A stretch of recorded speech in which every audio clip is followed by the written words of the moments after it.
ছাত্র শিক্ষক মহাশয়ের কাছে স্কুলেই সমস্ত শিক্ষাটা পেয়ে যায়, তার জন্য তার আবার প্রাইভেট টিউশন পড়তে যাওয়ার কি দরকার আছে? সরকার এখন প্রচুর মাইনে দেয় এবং আপনি দেখবেন কালকে আরো 20% দিয়ে বেড়েছে। এরপরেও মাস্টারমশাইদের আর কিসের কত অর্থের দরকার রয়েছে?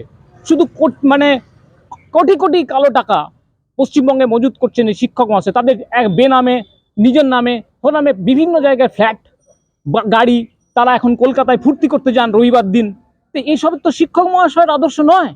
এগুলো থেকে বাঁচাতে গেলে বা পশ্চিমবঙ্গে একটা সুস্থ, স্বাভাবিক, সুন্দর শিক্ষা ব্যবস্থার পরিবেশ ফিরিয়ে দিতে হলে শিক্ষক মহাশয়দের আদর্শের জায়গায় ফিরে আসতে হবে এবং ওই আপনার প্রাইভেট টিউশনটাকে পুরোপুরি বন্ধ করে দিতে হবে, যাতে সমস্ত মানুষের ছেলেমেয়েরা শিক্ষা পাইতে দেখতে হবে। শুধু বড় লোকের ছেলেমেয়েরা যাদের ক্ষমতা রয়েছে তারা ওই আলাদা করে মাস্টারমশাইয়ের কাছে পড়তে যাবে, আর মেধা এবং গরিব দুস্থ মানুষেরা, ছেলেমেয়েরা বঞ্চিত হবে, এটা কখনো হতে পারে না।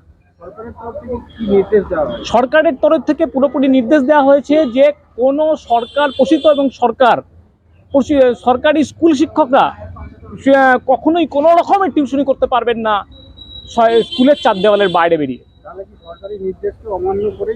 এটা শুধু আজ থেকে নয়, 2009 8টি অ্যাক্টের পর থেকে বরাবর বুড়ো আঙুল দেখিয়ে চলে যাচ্ছে ওরা দিচ্ছে, এবং আমরা বারবার এর বিরুদ্ধে প্রতিবাদ করেছি, কিন্তু ডিআইও কোনো ব্যবস্থা নেয়নি। বারবার বলে যে আমার পশ্চিমবঙ্গে কোনো শিক্ষক টিউশন করেন না। অথচ দেখুন যেটা হলো, তারপর থেকে আন্দোলনে বেরিয়ে পড়ছে অভিভাবকরা। অভিভাবকদের কি উচিত? তারা আন্দোলনটা করুক স্কুলের মধ্যে যে প্রত্যেকটা শিক্ষককে সুন্দর করে স্কুলে পাঠ দিতে হবে, যাতে কোনো ছাত্রছাত্রীকে বাইরে আলাদা করে শিক্ষক না নিতে হয়। সেটা আন্দোলন হওয়া উচিত অভিভাবকদের তাদের হয়ে পথে নামা উচিত নয়, আমি তো মনে করি।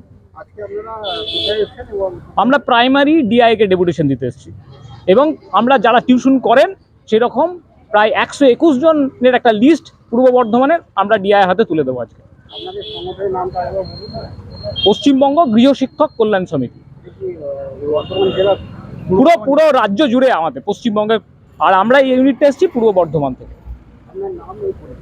আমার নাম সুমিত চক্রবর্তী, আমি ওয়ার্কিং প্রেসিডেন্ট এই বর্ধমান জেলার পশ্চিমবঙ্গ গৃহ শিক্ষক কল্যাণ সমিতি।